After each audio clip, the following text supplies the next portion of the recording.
listening to a podcast created by the Minnesota Alliance for Geographic Education.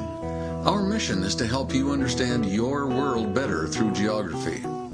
This podcast is a quick introduction to how elementary teachers might introduce the concept of culture in their classrooms.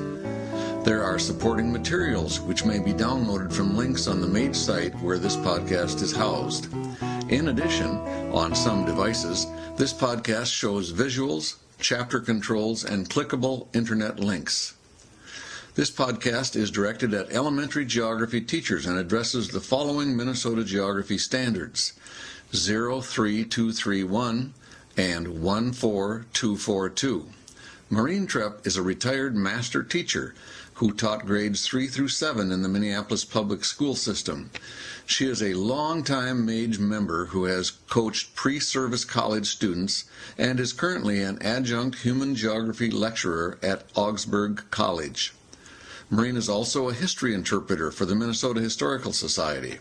She volunteers as an on-air reader for the Minnesota Communications Center. I am Fred Kunze, a member of the Minnesota Alliance for Geographic Education. Estoy tan feliz, estoy tan feliz, estoy tan feliz, feliz todo día.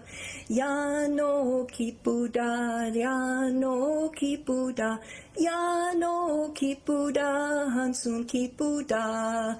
Ich bin sehr glücklich, ich bin sehr glücklich, ich bin sehr glücklich, glücklich über Tag. I am so happy, I am so happy, I am so happy, happy all the day. Well, every culture has their happiness. Every culture has their songs. Every culture has their language. What goes into culture, all of those things, and so many more. When we look at culture, we must look at the underlying pieces that hold a culture together. We need to look and examine the cultural universals of a culture, which gives us the opportunity to compare cultures. How do they do that differently than we do? Why do they do that differently? Is their way maybe better than the way we do? That certainly has come to be the norm when we look at food here in the United States. All those many cultures sending us their recipes and their ways of cooking that we can now enjoy a myriad of dishes. When I have taught culture, we start by looking at the universals. What are the universals of culture? So many different things, but each culture does it their own way, maybe integrating pieces from others. So what are the underlying values that lead a culture, a group of people, an ethnicity to behave the way they do? There is a fine set of books that was developed in the late 20th century, started in 1997, with Peter Menzel traveling to 42 countries of the world. He was looking at material culture, the things in our life, which often tell the story of our beliefs. In so doing, he asked middle-income families in these 42 countries to put their belongings outside their home and then describe what belongings they had and their different roles within their family. Who were their family members? Why did they have a television? Why did they have a bicycle? Why were things all on a boat? Looking at the countries that he examines gives you a chance to see what values people have. What do people value and intend to hold in their material existence? Peter Menzel, through United Nations Population Fund, published a book called Material World, which is available. It's called Material World, A Global Family Portrait, and it is available along with posters that have been made of these different families. He went on to talk to families, especially about food, and there is a second book that looks at food traditions of the different families that he interviewed. Who makes the food? What is the role of food in the family's life?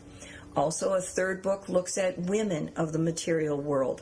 What are their roles in these 42 countries? Are they the main breadwinner? Are they subjugated and kept in the home? are they the knowledge base for the family? And he has updated this series so that you can now see a contrast between the material world of the late 20th century and the material world of today.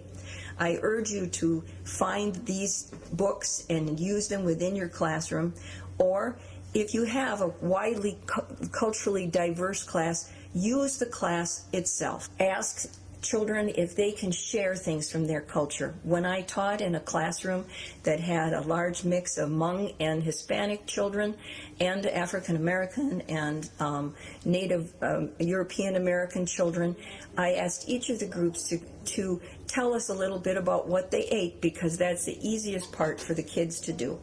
My Hmong girls brought in an entire Hmong meal, and my Latino students brought that hot, spicy candy that I can hardly put in my mouth. But using the cultural universals, you've introduced a way to examine and look at the cultures. I've also assigned projects that are supposed to investigate specifics of those universals. For instance, make a model of a living room. Make a report on the celebrations in that country. Find literature from that country and who are the heroes or the folk heroes. What are the laws of that country and how do they compare to the laws of another country? It's a nice infrastructure to work off of when they are acquainted with the fact that we all live a life filled with different things, or we are approaching different things, different cultural universals in different manners, but all of them are of value. Whether you live on a mountaintop and need to have goats for your transvans, or you live in New York City and rely on subways, our culture reflects our life, is our life, through the universals that we have employed. You have been listening to a production of the Minnesota Alliance for Geographic Education. Background music is courtesy of Jim Hogue of Decorah, Iowa. The Minnesota Alliance is a nonprofit group of educators and other parties who are interested in promoting an enhanced understanding of our world through improved geographic literacy.